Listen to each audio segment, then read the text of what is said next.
Welcome back to the Flat Earth Podcast. I'm Rick, and first a little bit of apologies. There was no podcast last week. I understand this completely. Various things happened that we'll get into as we get on with the podcast tonight. But business as always. Can you take a minute if you're watching on YouTube to like, subscribe, press a little bell icon, select all, leave some comments, get involved, all that sort of stuff. If you want to find out anything more about the podcast, what we're doing, why we're doing it, head on over to the flatearthpodcast.com. There you'll find, blogs, previous episodes, link to the Spotify audio only channel, previous episode links, all that sort of stuff. And also a juicy little PayPal button. Now, normally at this point, we play some sad music and I go into essentially my appeal for help, for care, for you to be part of me and my family receiving sustenance for yet one more day to possibly survive.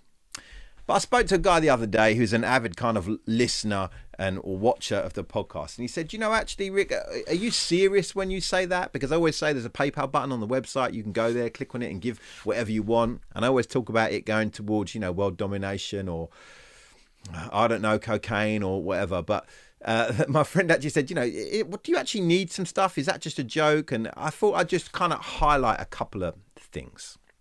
So I've had a couple of people over the year or so been doing this, just literally two people give through the PayPal button, and both times, both chunks of money have gone to equipment for the channel. So that's what will happen. I joke aside, but actually what I'm trying to do in the world, and I'm going to talk about that a bit more tonight on the podcast, I've got a three kind of pronged attack in my life at the moment. I'm trying to write books, I'm doing this podcast, and I'm doing YouTube stuff. So if you want to give, if you appreciate any of the content we put out here on the Flat Earth Podcast, or that we do for our sister channel, our kind of the shoot off, the ABC of EDC, where there'll be a link for that video up the content channel somewhere up here. If you appreciate any of that stuff, know that when you give to that PayPal button, it goes towards equipment. For instance, the very tripod that Sony ZV-1 is recording my beautiful mush on right now is held together with a little bit of gaffer tape, because earlier this week the freaking leg fell off. Just out filming and the leg fell off, just broke. It's not an expensive tripod. It's made of plastic, the little clip thing, and it just wore away basically. So I would, for instance, spend money on a tripod. The lens on this camera is a very shallow lens. I'd like to get a wider lens so that I don't have to put the camera all the way back in the corner, and you can see more. You can see me in more of a kind of proper Technicolor splendor. Also, lights. I just bought some lights for the studio. They're like 50 odd quid. Do you know what I mean? Just bits and bobs. That's what I'd do. I would put that money always back into the channel. So I just wanted to, jokes aside, because I'm a funny guy. I don't know if you know about this about me. People say to me, Rick, you're funny. You're a funny guy. That's what they always say. Everyone says that about me. I think that's what they're saying. They might just be saying I look funny. Oh no. Anyway, if you give to that PayPal button, if you give like that, then it will go to the channel, and I will tell you when I buy stuff, and I'll thank you for providing a little bit of moolah. Anyway, it's been a minute since I've done this, mainly because I've been sick. Okay, now don't worry, this isn't like a terminal, I need to spend time with my family, I need to retire from public life kind of sickness. I got essentially quite a bad bout of sort of man flu. Kavman flu, not COVID, Kavman flu, or whatever the fashionable thing is now. I had that, got a sore throat, achy all over, curled up into fetal position, and just went to sleep. And that meant just videos didn't get made, podcasts didn't get recorded, and generally life kind of went on hold.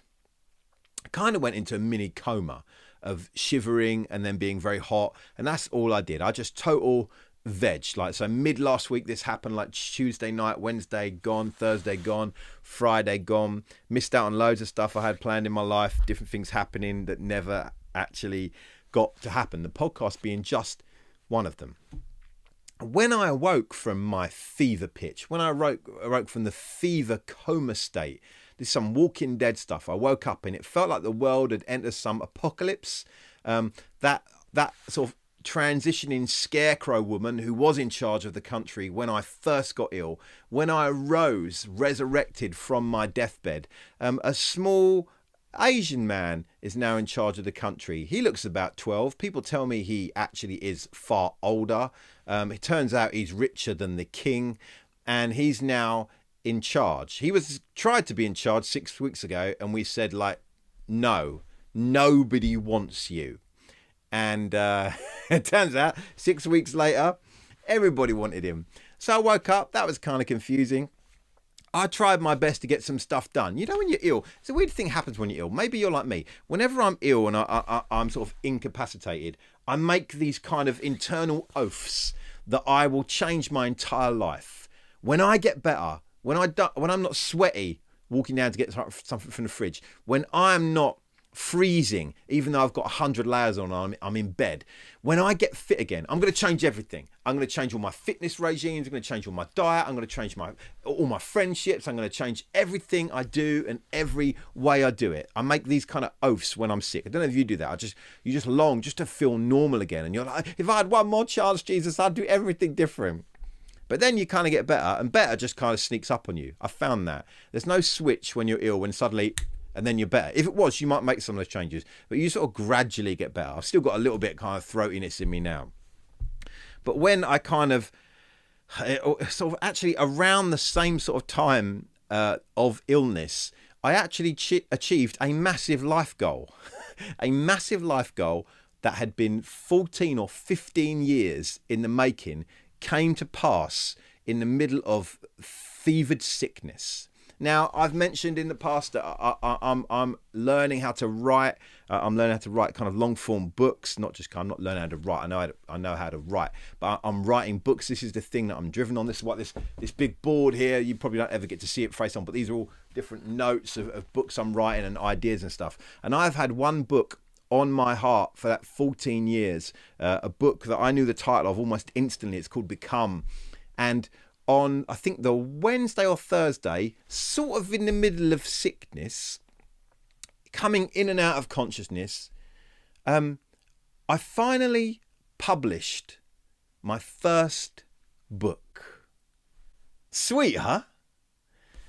Then, around 36 hours later, I unpublished that book. I unpublished it. And let me tell you what happened, man. So I published the book. It'd been a long time waiting. I did it through Amazon. I did all the formatting myself. So I wrote the book, formatted it, did all the artwork, spaced everything out exactly how I wanted to, chose all the fonts and everything. And then what I did is I got when it went live, I ordered like an author's version, right? You can order these versions and you get physical example of your book. Now at this point, no one else knows. I told my friends it's kind of out, but wait a second because I've got to check it's all right. I get the book, and this physical embodiment of something that's just been in my brain, in my heart, in my spirit for like 14 years. It was in my hand, and it at both times it felt glorious and freeing and like, yes, I've completed it. I knew I beat the 100-meter record. The ribbon tore off my chest as I run through, having defeated everyone. I was at the top of Mount Everest. Everything was going well, but also a second feeling as I looked at it, I went, this isn't right. I've made some mistakes. I've made some errors. Some errors in formatting, some errors in typecast, some errors in design. And I realised that, and I thought, I'm going to have to work on these. But it was actually, as I had a conversation with my friend on the Saturday, last Saturday, I had some friends round to watch Ultimate Fighting Championship.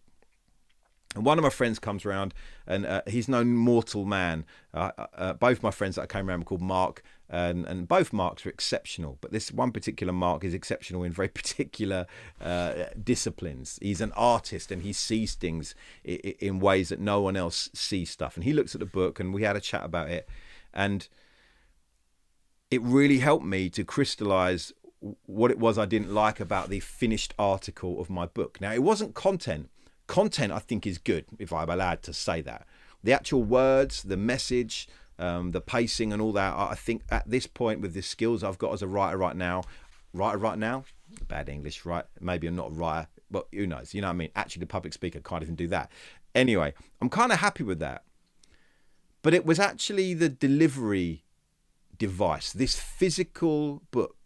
And my friend Mark talked about a whole bunch of stuff. He talked about the colour of the paper that I used. He talked about the kind of font I used. And I had to ask him to explain to me the difference in fonts because I didn't even know that. I don't know about this stuff. And he encouraged me. He said, you need to think about your book as an object. See, I've been thinking the main thing about the book is the message. It's the stuff in there. I want to get that out, and it's just the syringe that's going to inject people the message. You know, it's just the bowl that people are going to eat the food out of. It doesn't matter. But Mark's like, no, man, you got to look at this differently. Take your time, Rick. Start thinking about your book as an object. As an object that people are going to hold, that they're going to experience. And it reminded me, and I've written it down on my phone, it reminded me of this quote, and I don't know why I've had to write this down because it's one of my favorite quotes. From a guy called Erwin McManus. If I haven't quoted Erwin, I'd be bloody surprised. And if you haven't heard me, just wait 10 minutes. I'll quote him again. He's one of my favorite people as far as quotes. He is an author, pastor, speaker, futurist out of LA. Erwin McManus is awesome, and he talks about environments in his I don't know his first book, but he wrote a book called The Unstoppable Force, and or an Unstoppable Force, and in it he wrote that people translate through environments. People translate through environments. What does that mean? It means that no matter what you say, what your message, your content is, people are going to experience that through the environment they discover it in. So I might have a beautiful book that's very encouraging and has lots of truth. But if I stand on a street corner with a loudspeaker and I just yell it at people, I just shout it at people, the environment I'm creating, people are going to translate my words and say, oh, that book's an angry book, man. That author's an angry author. Maybe you've been to someone's house before and you enter their house and you just have even though their words might be different, you have a sense of like, you weren't expecting me and I'm not that welcome. I remember I had some Jehovah's Witnesses come around my house before, and I used to invite them in because I like to quiz them. I know the Bible as much or better than a lot of them, so it's always very interesting. But one thing I noticed is they would come in and they wouldn't, can I take your coats? No. Okay. Let me get you a drink, guys. It's going to be a while. No, we don't need a drink. Ooh, they created an environment that was cold. They said they want to talk to me about the love of Christ. Come on, brother, we're Christians just like you. But the environment they were creating in my own house wasn't that. Maybe you've just entered a shop or a museum or a business, and the moment you walk in, you glean something about what is going on in that place by the environment itself. So the flip for me has been, it's not enough for me to write a book or for anyone to do anything, whatever you're doing, whatever art you're creating, whatever business you run, however you run your family. It's not enough for you to have just some core message that you understand and you are trying to get out. We have to understand that those things don't come through anything but environments. And people translate through environments. You are an environment. I'm an environment. Doesn't matter what good or bad I've got to say. If the environment I create doesn't match, it's gonna get missed somewhere. So it was a good thing for me, man. I was like, okay, start thinking about my book as an object. Actually, start thinking about it as an environment. As people come in, they're gonna hold my book, and straight away, by the colours, by the font, by the layout of the books, do I use illustrations or not, like art, that they're going to start gathering intel before they even get to the book. And I do this. When I pick up a book, I don't know about you, I go straight to the contents page and I want to see what they call the titles of each chapter, because that's going to tell me straight away if it's just very kind of textual and very kind of academic, or if it's fun, or if they've given any thought at all. If they just called it chapter 1, 2, 3, 4, 5, whatever. I do this. I do this. They say that like 80% of communication is non-verbal, right? And you wouldn't think coming to an object like a book. I mean, what you just come to, this is the Art of War, which is a fantastic book, and this is a great edition of that book. And I come to this book and I'm like, oh wow, look at this. Like it already feels special, man. This book, because it's kind of red. It's got a velvet feel. It's got gold, and it's pressed in. And you open it, and okay, so there's just a blank page, right? And then you get just the opening kind of like opening page there, just the title of the book, and then you get another page, an illustration. You get some dragons, and then the contents page is some specialness, and you carry on, and it's well laid out. Each chapter has got like a little illustration, and it's taking its time. Oh, already before I've read this, I like, and I wanted to buy this book, The Art of War by Sun Tzu, for a long time. And it's only when I came across this copy that I went, yeah, I'm getting that book. That book is the one I want. People translate through environments. We know this. You know this. So the question is, for me, outside of the book, outside of stuff, what environment am I creating around me? When people come into my presence around me, the environment I'm creating, the environment I'm putting out, the vibe I'm putting out, the atmosphere I'm carrying with me, does it match how I want to be with people? I think I've got a bit of a bullshit resting face. I think at times I've got a bit of that sort of face. You know, so I find myself on some days just trying to force a smile everywhere I go. Looking like a loon. I don't know why that is, man. I just think like, smile a bit, bro. I try and look at people and smile.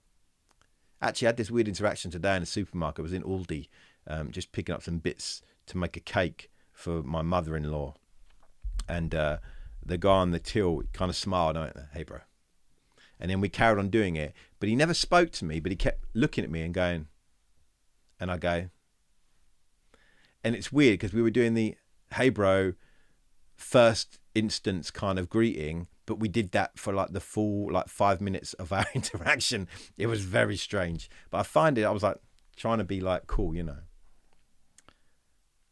People translate through environments. It's what we do. So it's a good question, man. What environments do we carry? What we actually like? Not what's on the inside, what's the message, not if people have time to read us for a long time, but what we actually like is people just are with us, people just kind of come into our presence or we come into theirs. What's the vibe like? How's it going? Are we fun to be around? Do we set people at ease or do we set people on edge? Do we come across as arseholes or are we kind?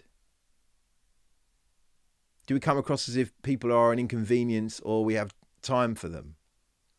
My favourite people are people I feel like when I'm around them, they are paying attention. They look me in the eye and they ask me questions. When I grow up, I want to be like that. I like to be like that. And getting back to the book and my mistakes with it as I first did it, as I didn't really properly understand the environment and really grasp how important that was. I don't know about you, like I'm 46 and I'm like, why am I still like making like basic life mistakes? You ever like that? Like why at 46 don't I understand how to use Word properly? Why at 46 don't I just understand certain things? How can things just slip me by? How come even some of the things I do understand, have a grasp on, still slip me by, just go right past me? It's confusing. In my sickness, I made oaths to myself, God, whoever, that everything would change. But now I've slowly got well. I find myself in the same spots. But I am now carrying a different question at the moment, particularly about work, particularly about book. thinking of it differently. It's an object. It's something now that people are going to hold, and before they get into the content, they're going to touch the outside, the shell, the chrysalis.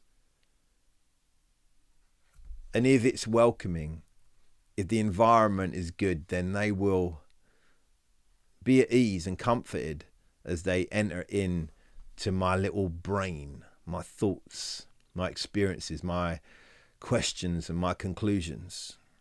But if I don't do it right, then it will feel cold and it will feel like something that doesn't warrant being picked up and someone giving time to. I think I've got to learn that. As someone who wants to write, I've got to learn, if I'm asking people to give me time, and I've read my book back to front, it's 5 hours.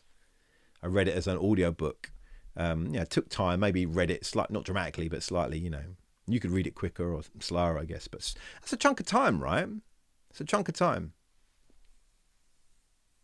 If I'm going to do that, I've got to create the right environment.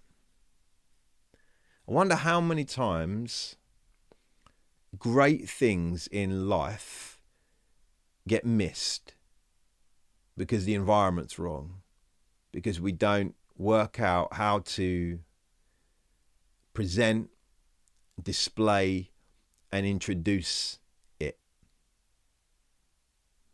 the ideas, the concepts, the content. How many times does it get missed?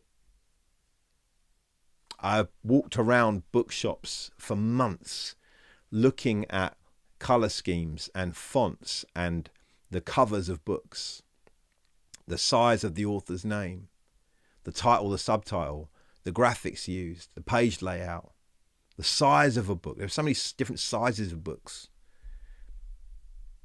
And I wonder how many wonderful, amazing, life-changing books remain on the shelf because they carry with them the wrong environment.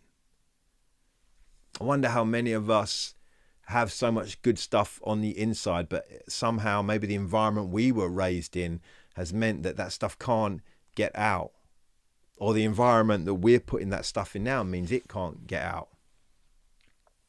I don't know, man. I'm drifting a little bit. I guess this is a long way of saying, look, I was sick. I didn't get to do the podcast last week. Sorry about that. I didn't get to have a guest in studio because I didn't want to share my lurgy. Anyway, 24 minutes. I think we're kind of cut out there. I hope you guys are well. I will give you an update. Hopefully in the next little while, I'll let you know how you can actually get the book and you can see whether I actually achieve the thing I'm reaching for or not. Anyway, bless you guys. Thanks for listening. Thanks for listening to the podcast. More people are listening. It's good. I'm speaking to more and more people that are enjoying it. Great. Please pass this on. Email this email. Freaking hell. How freaking old am I? Share this YouTube video. Share the audio. Share the website. Tell people if you like this podcast, you like this episode, just share it, man. That's all you got to do. I ain't asking for nothing else. Just sharesies. Bless you guys. Have a great week. And happy Halloween, by the way. Happy Halloween. I hope you appreciate I got a skull and some little skull lights just for you. Oh, and check this bad boy out. I actually got a new skull candle. Look at that. Not just for Halloween, but because my other candle didn't work. Anyway, I'm waffling now. Later, yeah.